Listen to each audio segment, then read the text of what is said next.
हरिओम। अभी आप ये देखें, आप इतने दिन से सत्संग सुन रहे हैं,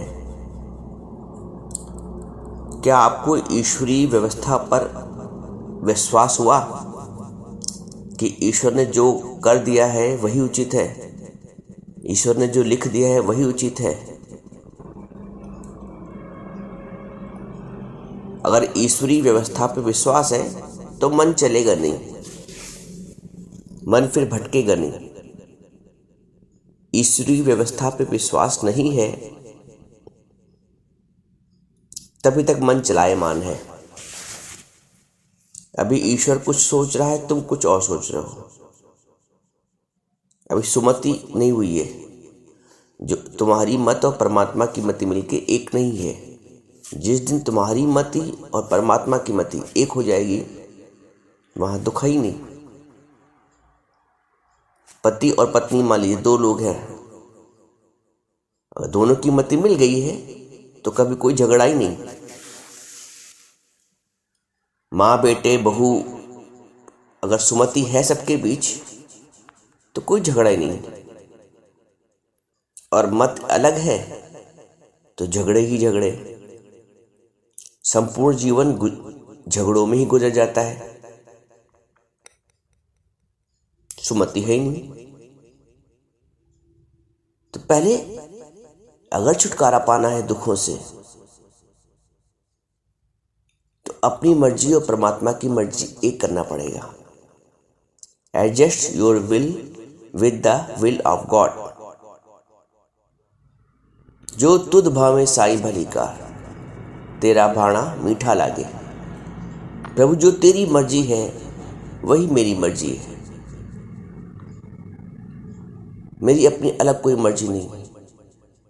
तूने जो कर्म प्राणी मेरे साथ मुझको दिए हैं उसी से निभाना है, उनसे दूर भी नहीं आना है।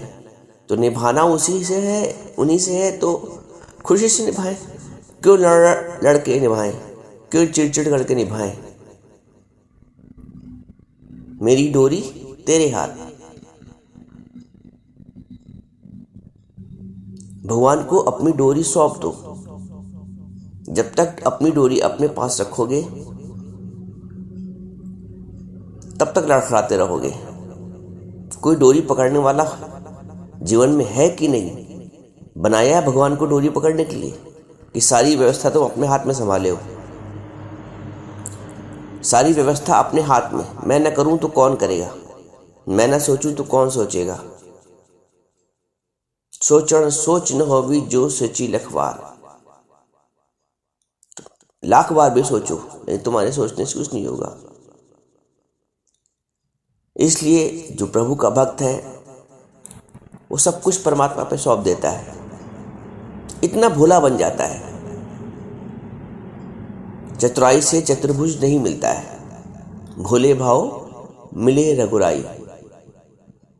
हम बहुत चतुर बने बैठे हैं, सारा जीवन चतुराई में ही व्यतीत कर देते हैं, इसलिए परमात्मा मिलते ही नहीं। वो बोलता है भोले भाव मिले रघुराई। तुम्हारा मन का भोला होना अति आवश्यक है परमात्मा को अंग संग रखने के लिए। सच में परमात्मा अंग संग है ही है, अंग संग, लेकिन हमने अनुभूति नहीं की उसकी, क्योंकि मैंने हर जगह अपने आप को प्रकट किया है। जबकि प्रकट कौन है, शाश्वत सदैव रहने वाला कौन है? वो परम पिता है। हमने एक अपनी अलग सृष्टि बना ली, एक मनोमय सृष्टि। हम उस सृष्टि में सुखी और दुखी हुआ करते हैं, और जो सृष्टि, जिस सृष्टि का एक दिन प्रलय हो जाना है, हमने उस स्वप्न के सुख और दुख को अपना बना लिया है, उसमें उलझ गए हैं, जिसकी आंख खुलने पर प्रलय हो जाती है उस स्वप्न की सृष्टि की। अभी स्वप्न देख लिया, हाय शेर मुझे खा गया, दुखी हैं, बहुत परेशान हैं। आंख खुलने के बाद भी हाय शेर खा गया, हाय शेर खा गया। लोग कहेंगे बेवकूफ़ है क्या, अरे स्वप्न में देखा ना, अब स्वप्न के देखे हुए संसार से दुखी क्यों हो रहा है? या तुमने स्वप्न में देख लिया कि मेरी 1 करोड़ की लॉटरी निकल आई है,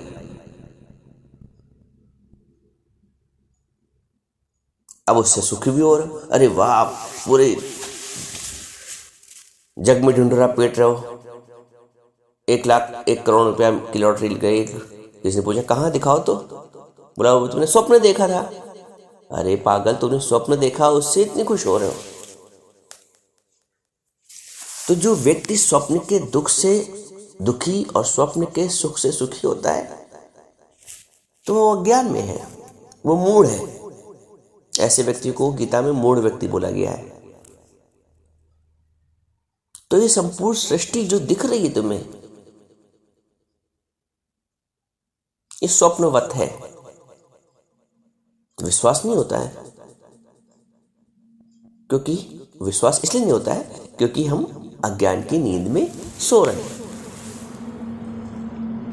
जिस दिन ज्ञान की नींद में जागृत हुई, तुम्हें लगेगा ये स्वप्न है। कल जो सीन इन आंखों के सामने, जो दृश्य इन आंखों के सामने था, आज वो दृश्य नहीं है। हमारे बचपन में जो परिस्थितियां थीं वो जवानी में नहीं रही। जो जवानी में परिस्थितियां थीं, वातावरण था, माहौल था, परिवार था, परिस्थितियां थीं, वो आज नहीं है। और जो आज है वो कल नहीं रहेंगी। तो जो जगत परिवर्तनशील है, उससे हम कैसे उम्मीद करें कि ये सदैव ऐसे ही बना रहे? हम बर्फ से ये उम्मीद नहीं कर सकते हैं कि ये बर्फ सदैव ऐसी बनी रहे। एक दिन तो उसको पिघलना ही है।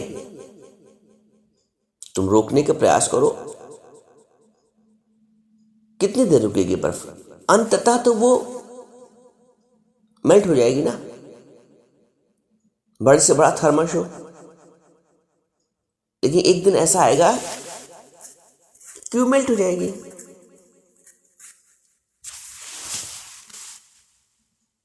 ऐ मूर्ख मना, ये समझ जरा, सब चालन हाड़ जड़ चेतन। कल था, एक परिवर्तन की कविता लिखी थी। कल था, आज है, कल होगा परिवर्तन।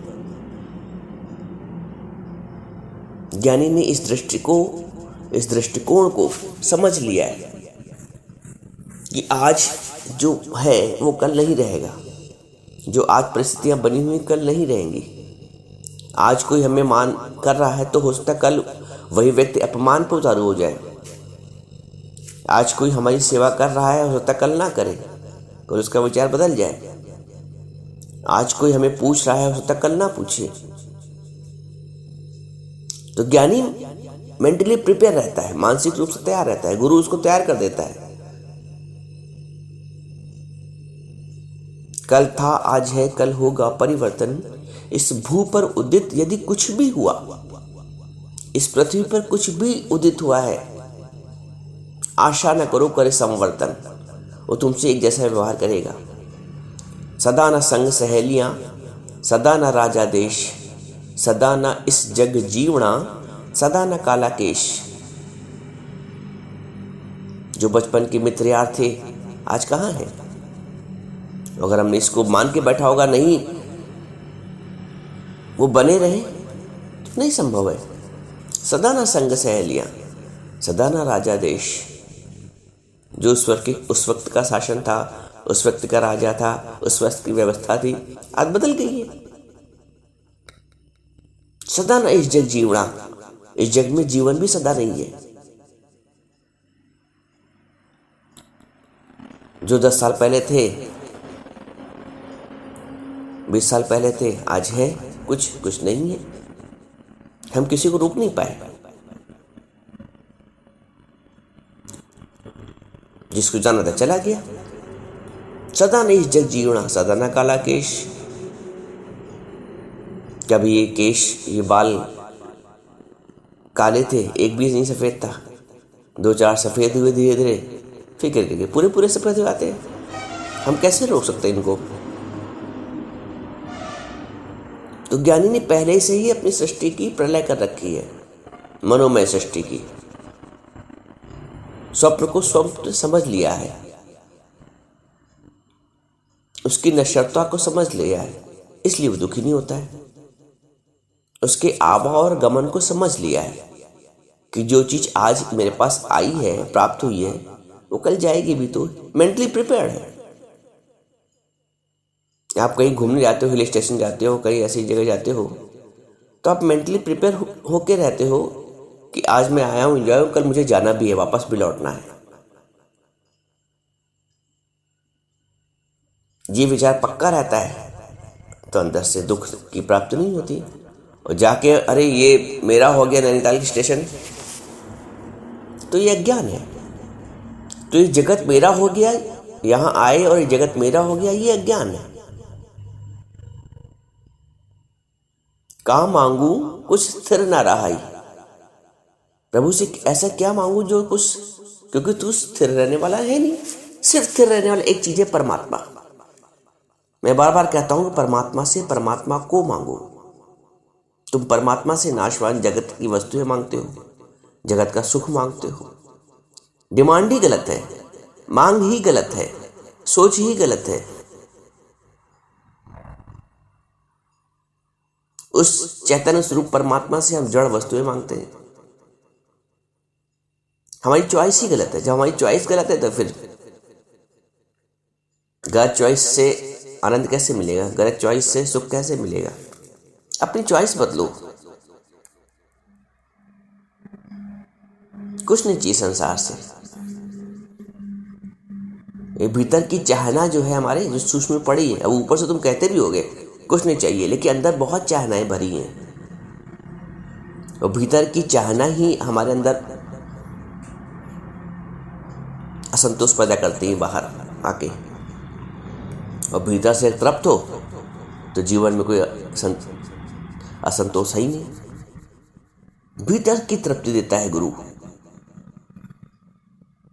जब तक भीतर से तृप्त नहीं हो, अंदर से तृप्त नहीं हो, बाहर बौखलाहट रहेगी, बाहर छटपटाहट रहेगी। गुरु तुम्हें अंदर से सब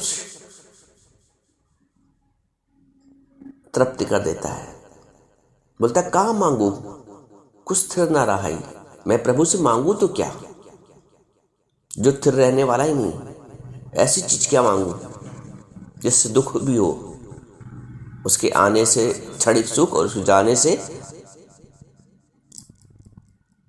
महादुख। क्योंकि सुख 1 मिनट का होता है और दुख जीवन भर का होता है। तो ज्ञानी उस दुख की शुरुआत ही नहीं करता है। सुख मांगत दुख आगे आवत। इसलिए कुंती माता अपना आंचल फैला के भगवान से मांगती थी कि भगवान मुझे दुख दो। दुख दारू सुख रोग भया। दुख दवा के समान है जो तुम्हें परमात्मा के समीप करता है। दुखों की अगर चोट खाई ना होती, ऐ मालिक तेरी याद आई ना होती। इसलिए दुख में सुमरन कहा गया है। दुख में हृदय नम्र हो जाता है। जैसे भूमि जो है नम है, बंजर भूमि पे खेती नहीं होती है। खेती वो होती है जहाँ पे उर्वरा शक्ति होती है, नम होती है। हार्ड भूमि पे नहीं होती है, सख्त भूमि, कठोर भूमि पे नहीं हो बीज बोया जाता है। तो ये दुख जब आते हैं, कष्ट जब आते हैं, विपरीत परिस्थितियां आती हैं ना, तो हमारा हृदय उपजाऊ हो जाता है परमात्मा रूपी बीज की उत्पत्ति के लिए, उस आनंद की उत्पत्ति के लिए। इसलिए कुंती माता हमेशा दुख मांगती है। तो इसके लिए हिम्मत चाहिए। मैंने कहा ना, परमात्मा से संसार की वस्तुएं मत मांगो, परमात्मा से परमात्मा को मांगो। तुम भजन तो गाते हो, कौन कहता है भगवान आते नहीं, प्रेम से उन्हें तुम बुलाते नहीं। तो ये सच बात है। तुम परमात्मा से परमात्मा को नहीं चाहते हो, प्रीत तुम्हारी है जगत की वस्तुओं से, जगत के व्यक्तियों से। गुरु कहता है जितनी प्रीत हराम से उतनी हरि से होए। चला जाए बैकुंठ को पल्ला न पकड़े कोई। अभी चेक करो कि तुम्हारी प्रीति किससे है। उस नाशवान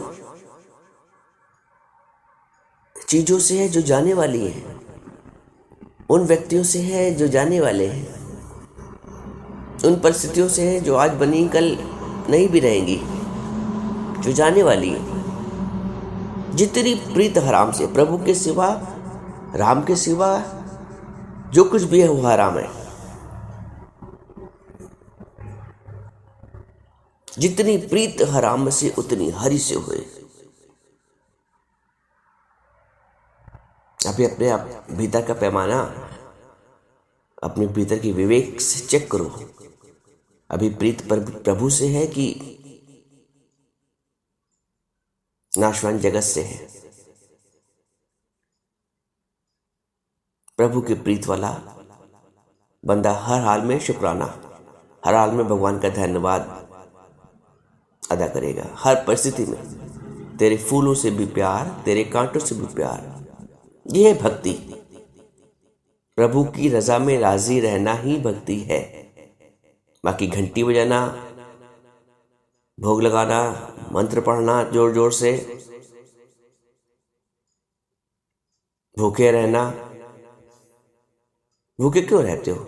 कुछ सांसारिक इच्छा की पूर्ति के लिए। व्रत जितने भी रखते हो एक सांसारिक इच्छा की पूर्ति के लिए। कोई ऐसा व्रत रखा है जो परमात्मा की प्राप्ति के लिए हो। कबीरा ऐसा कठिन व्रत लिया जो ले सके न कोई, और घड़ी जो बिसरू राम को तो ब्रह्म हत्या मोए। कबीर ने तो ऐसा व्रत लिया है। तुम्हारे व्रत क्या है? सांसारिक सुखों की प्राप्ति के लिए। तो संसार के सुख प्राप्त भी हो जाएंगे और नए भी प्राप्त होंगे। लेकिन प्रभु तो हर हाल में प्राप्त ही होगा एक दिन। उसके लिए तुम संकल्प लो कि प्रभु आज सारा दिन, एक दिन का संकल्प ले लो, मैं आपको ही प्रकट करूंगा। मैं कहीं अपने आप को प्रकट नहीं करूंगा। मैंने बनाया, मैंने खिलाया, मैंने उठी, मैं ऐसा गई, मैं वैसा किया, मैंने वैसा कुछ नहीं। आज प्रभु ने सब बनाया। प्रभु उठे, प्रभु ने सारी क्रियाएं की, प्रभु ने ही ऑफिस किया, प्रभु ने ही घर भोजन बनाया, प्रभु ने ही खाया, प्रभु जागा, प्रभु ही सोया। करो प्रकट प्रभु को। एक दिन की प्रैक्टिस, फिर 2 दिन की प्रैक्टिस, जितना शेष जीवन बचा है सारे जीवन यही प्रैक्टिस।